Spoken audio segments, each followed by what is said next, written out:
sabe que los grandes genios que revolucionaron en su tiempo a nuestro mundo y que actualmente siguen dejando huella gracias a sus grandes y novedosas invenciones, asombrando y ayudando a que la humanidad avance y se pueda llegar a motivar día a día, termina resultando que dichas mentes brillantes, poco comunes, siendo unos diamantes en bruto difíciles de encontrar, no eran precisamente los mejores alumnos dentro del ámbito académico, comenzando desde sus edades tempranas en las escuelas primarias.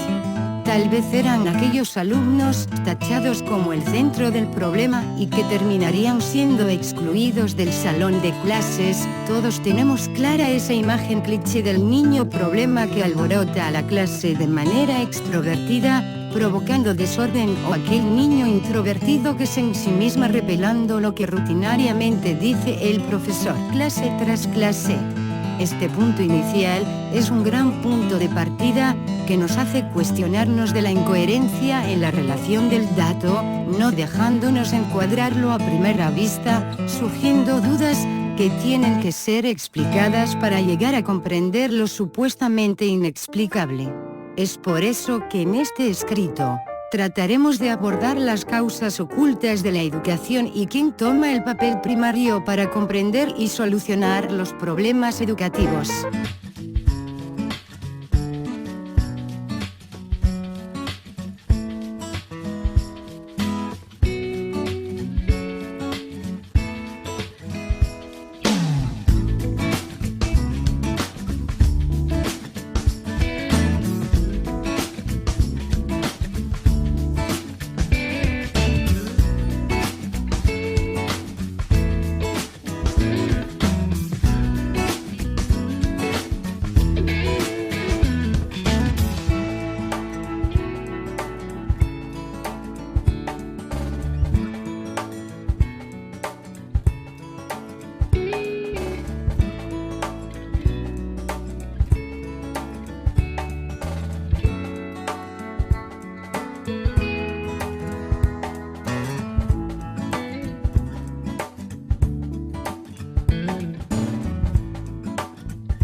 tarde o temprano, aquellos niños inquietos dentro del salón de clases se terminan acoplando y adaptándose de forma pasiva al método tradicional, que conlleva tanto como cosas buenas y malas. Viéndolo en una retrospectiva integrativa, las primeras serían las obvias, ya que no recibirían castigos, no serían tachados e identificados como los niños problema, y en ocasiones recibirán reforzamientos por obedecer de una buena manera dócil y rápida, ya sea memorizando datos para un examen sumamente difícil o para creer y seguir ciegamente lo que se le decide imponer en su aprendizaje receptivo, no permitiéndoles razonar por sí solos. La otra cara de la moneda, la parte negativa y que en lo personal le doy un gran peso, sería el hecho de dejar a un lado sus verdaderas habilidades innatas, dejándolas estancadas sin prácticamente nada de estimulación.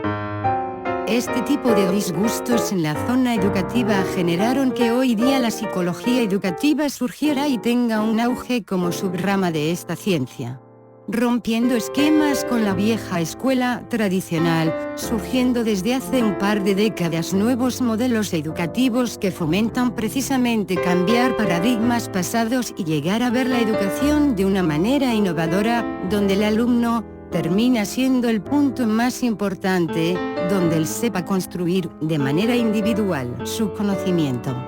El psicólogo educativo sabe que en la actualidad este tipo de modelos son los que verdaderamente ayudan e impulsan a que el aprendiz pueda desarrollar sus habilidades para que pueda desenvolverse de mejor manera como profesional, en paralelo con una buena salud mental, estando en paz y a gusto con lo que logre en un futuro. Los nuevos modelos educativos nos hacen cuestionarnos de qué es lo que hubiera pasado si mentes brillantes como las mencionadas hubieran llevado a cabo programas que se hubieran adaptado a ellos. Quizá la realidad no sería la misma y seguramente no hubieran ido por el camino por el que decidieron ir, pero tal vez se hubieran podido desarrollar una mejor salud mental, ya que se sabe que así como eran niños rebeldes, jóvenes emprendedores y adultos sobresalientes, no eran sujetos lo más sanos en el área emocional.